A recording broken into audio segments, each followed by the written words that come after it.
আমি কলকাতার কাঁকুড়গাছির বাসিন্দা। এই ঘটনাটি ঘটেছিল আমার ছোট মাসির সাথে। বর্তমানে তিনি আর বেঁচে নেই। আমার ছোট মাসির বাড়ি অশোকনগরে। আমার মেসোমশাই সেখানে একটি মুরগির ফার্মে কাজ করতেন। সেখানে থাকাকালীন মেসোর মদের প্রতি আসক্তি ছিল। তারা যেখানে থাকতেন সে অঞ্চলটি এমনিতেই অনেক ভৌতিক ঘটনার সাক্ষী থেকেছে। মাসিদের বাড়ির চারিপাশে 4টে বড় বড় তাল গাছ, আর পিছনে জঙ্গল। অনেকটা জমির মধ্যে একটি পুকুর ছিল। সন্ধ্যের পর সেখানে উপস্থিত হলে এমনি যেন গায়ে কাঁটা দিয়ে উঠবে। তবে একদিন পুজোর সময় নাগাদ আমার মেসোমশাই কাজের জায়গায় মদ ভেবে ভুল করে কীটনাশক খেয়ে ফেলেন। তাকে আশঙ্কাজনক অবস্থায় কলকাতার আরজিকর হসপিটালে ভর্তি করা হয়েছিল। মেসো সুস্থ হয়ে বাড়ি ফিরে এলেও তিনি আর কাজ করতে পারতেন না।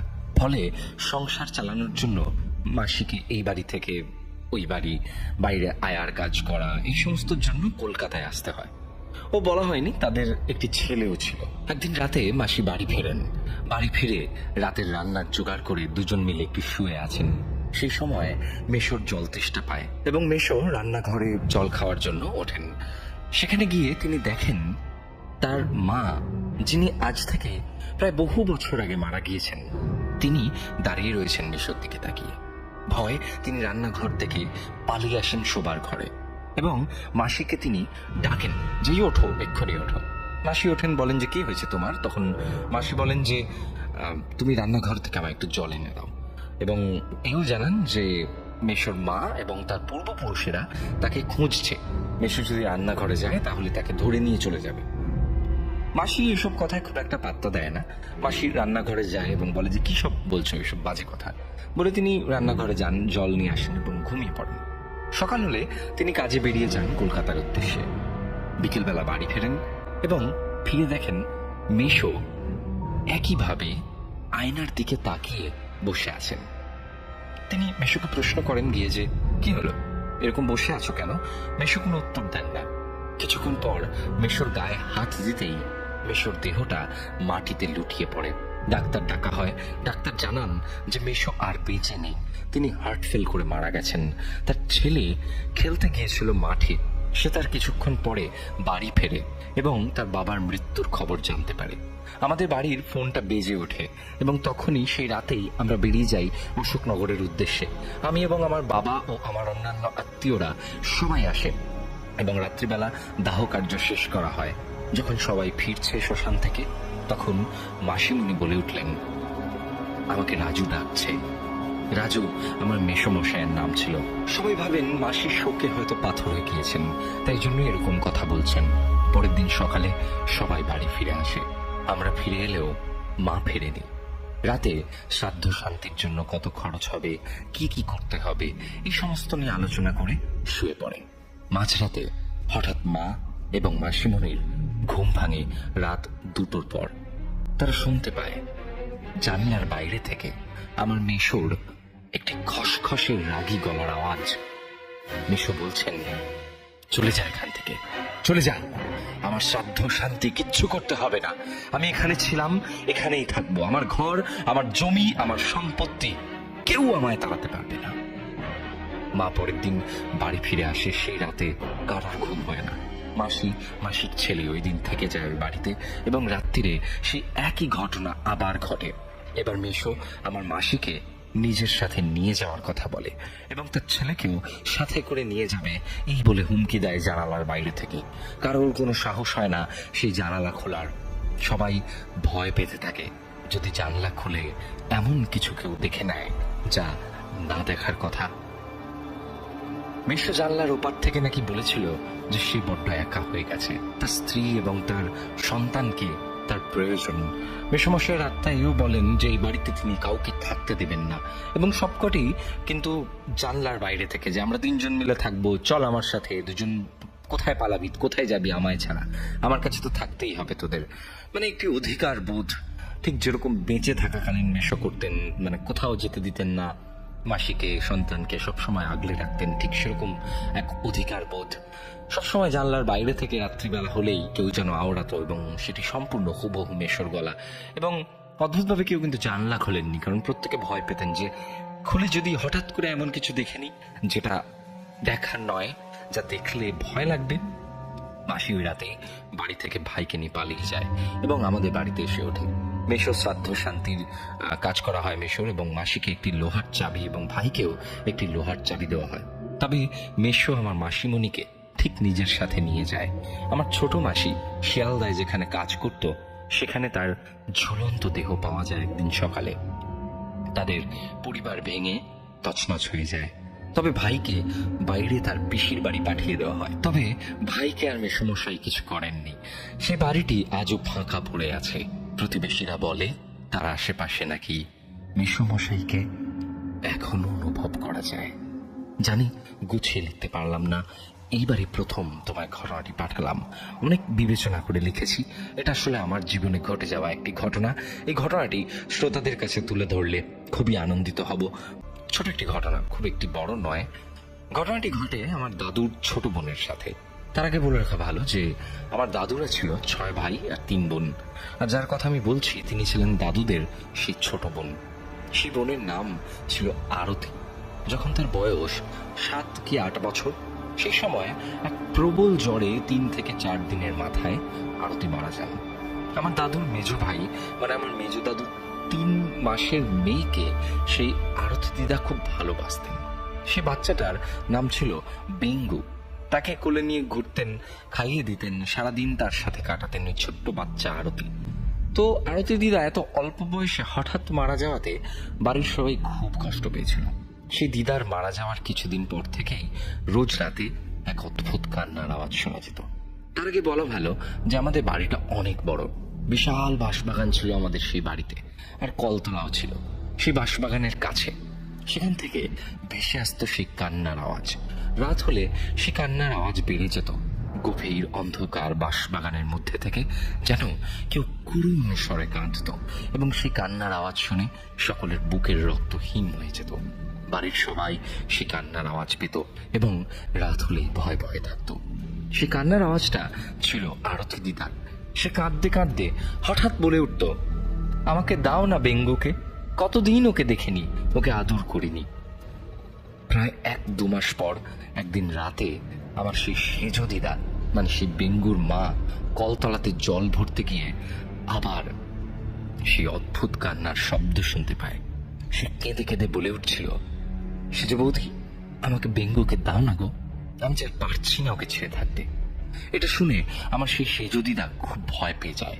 গভীর অন্ধকারে সে ছুটে ঘরে চলে আসে এবং সব সময় নিজের বাচ্চাটিকে, মানে বেঙ্গুকে, সে আগলে রাখার চেষ্টা করে। সে ঘরে এসে দেখে বেঙ্গু খুব কাঁদছে, তাই দিদা তাকে কোলে নিয়ে দুধ খাওয়াতে থাকে। দুধ খাওয়ার পর সেই রাতে বেঙ্গু মারা যায়। আর খুব অদ্ভুতভাবে সেই রাতের পর থেকে কেউ আর বাঁশবাগানে কারোর কান্নার আওয়াজ শুনতে পায়নি। কিন্তু কষ্টের কথা হলো আমার সেই সেজো দিদা আজও জীবিত। অনেকেই নাকি বলতো যে ভয় পেয়ে গেলে বাচ্চাকে বুকের দুধ নাকি খাওয়াতে নেই। তো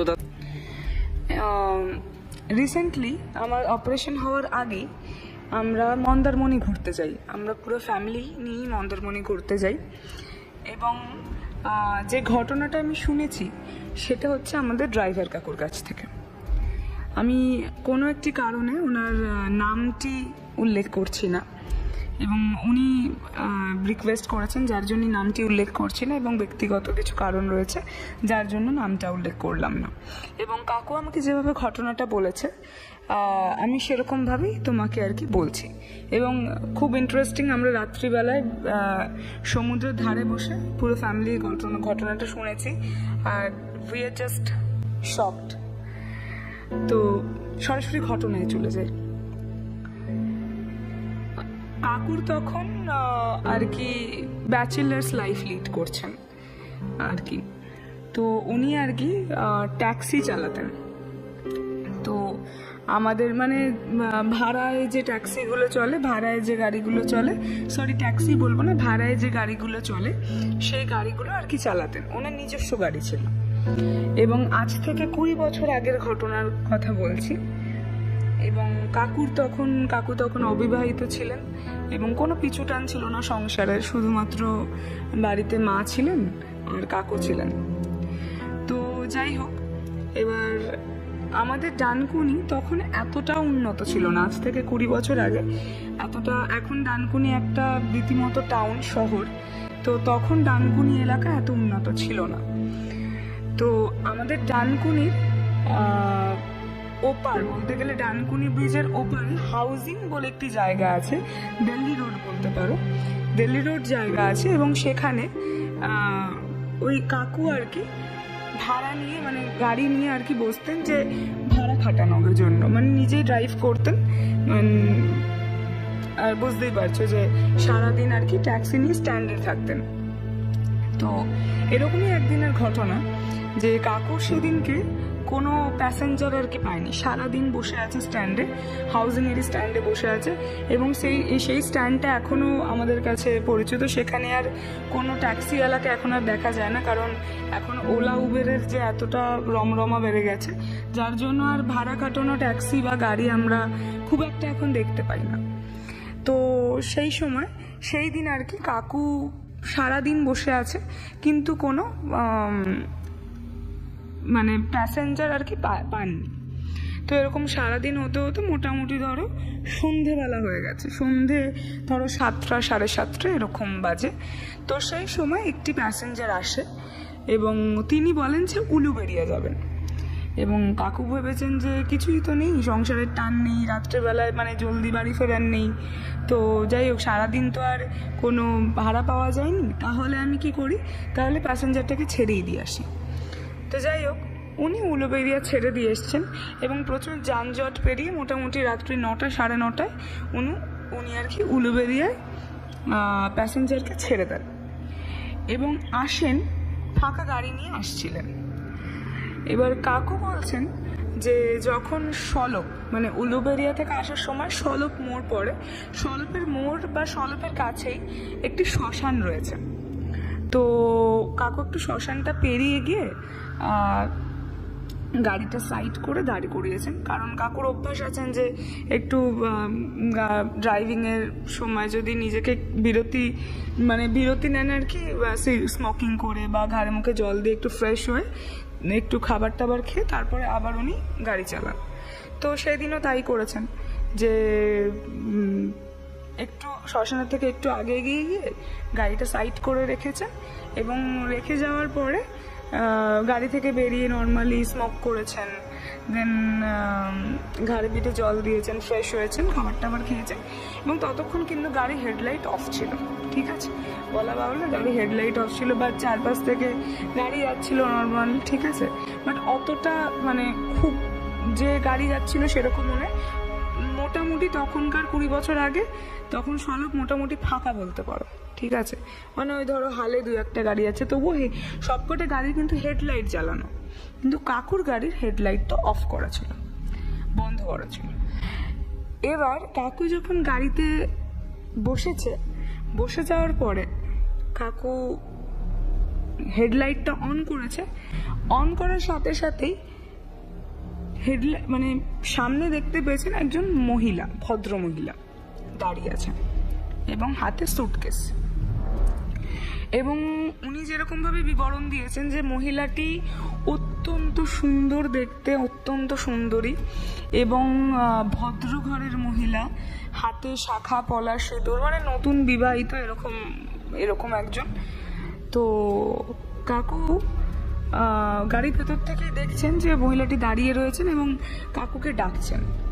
তো কাকু নর্মালি কিছু বলেননি, উনি ভাবলেন যে ঠিক আছে, তো কেন ডাকছে দেখা যাক।